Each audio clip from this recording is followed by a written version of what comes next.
One of the most integrated features of optical flares is the ability to position a lens flare in 3D space or on a 3D light.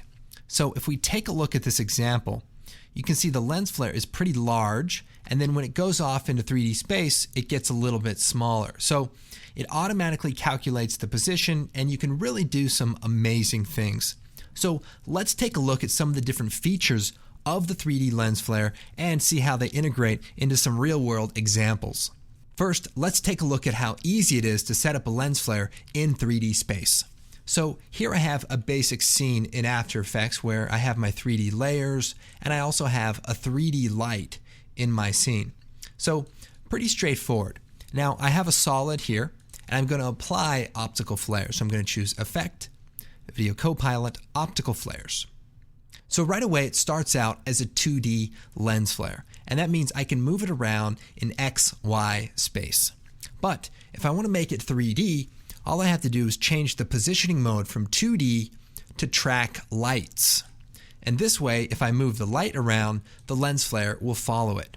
So if we orbit around the scene, you can see the lens flare stays in 3D space.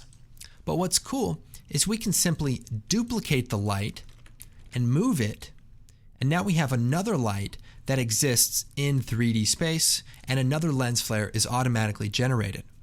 And the cool thing is we can go into the settings for the light, like maybe the light color, and if we change that, the lens flare actually takes on the colors of the light. So it's very cool and a very powerful way to work with 3D lights. Now here's another scene I've set up using the foreground occlusion. So if I orbit my camera around, you can actually see that I have lights in between the 3D layers, but they actually block the lights when they get in front of it. So it's a pretty cool feature, and just helps you as you're compositing and setting things up. Now I'll also point out, if you change your view from the active camera to say the top view, the lens flares actually render on the 3D lights. So this really helps to position things properly when you're using those orthographic views.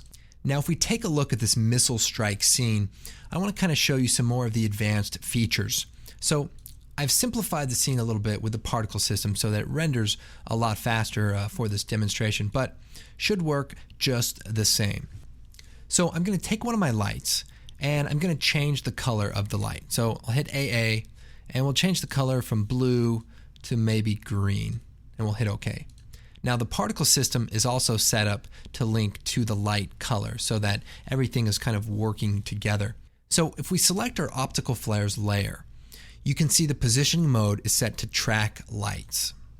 Now I'll go ahead and lock this effects control window so that if I move my lights around, it'll stay up there while we play around.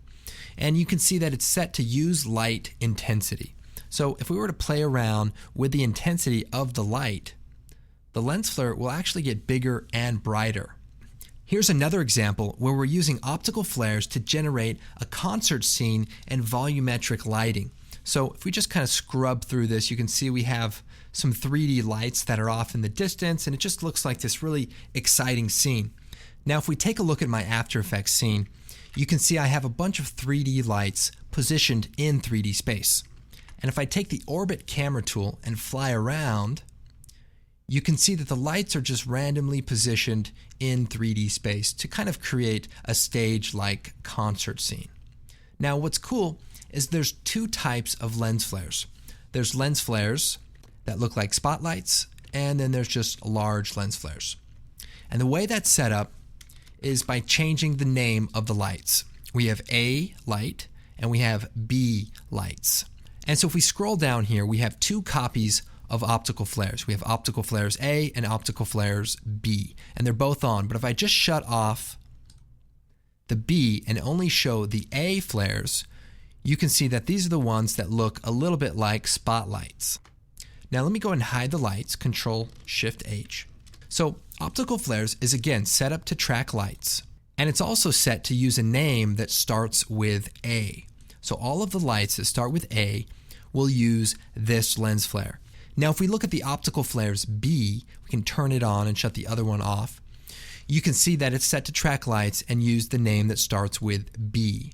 So I could actually go in here into the options, make some adjustments to my lens flare, maybe add a big streak, hit OK. So now we have a streak on all of our lens flares, and those aren't being affected by all of the A flares. So that's how you can have multiple lens flare types in the same scene.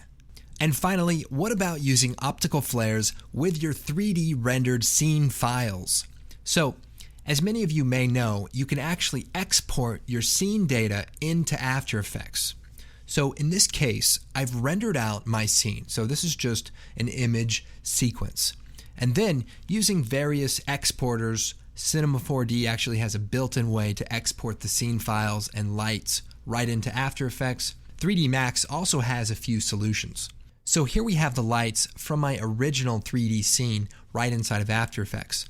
So then I can turn optical flares on, set it to track lights. Okay, look, I intentionally made this blindingly bright, so I apologize. But instantly the lights track to the lights in your scene, and if you use something like dynamic triggering, you can get some cool effects around the edges. You can also see that the light goes behind the ball and obscures the light. So what I've also exported is a matte of that object, and then use that in optical flares so that it blocks it out as it goes past it. So really, we can play it a little more subtle and just have some light lens flares. But hey, if you're going to do it, go all the way. No, just kidding. Don't, overuse them. If Spider-Man's uncle has taught us anything, is that with great power comes great responsibility. So remember that. Okay, well that's our quick look at the 3D lens flare feature of optical flares.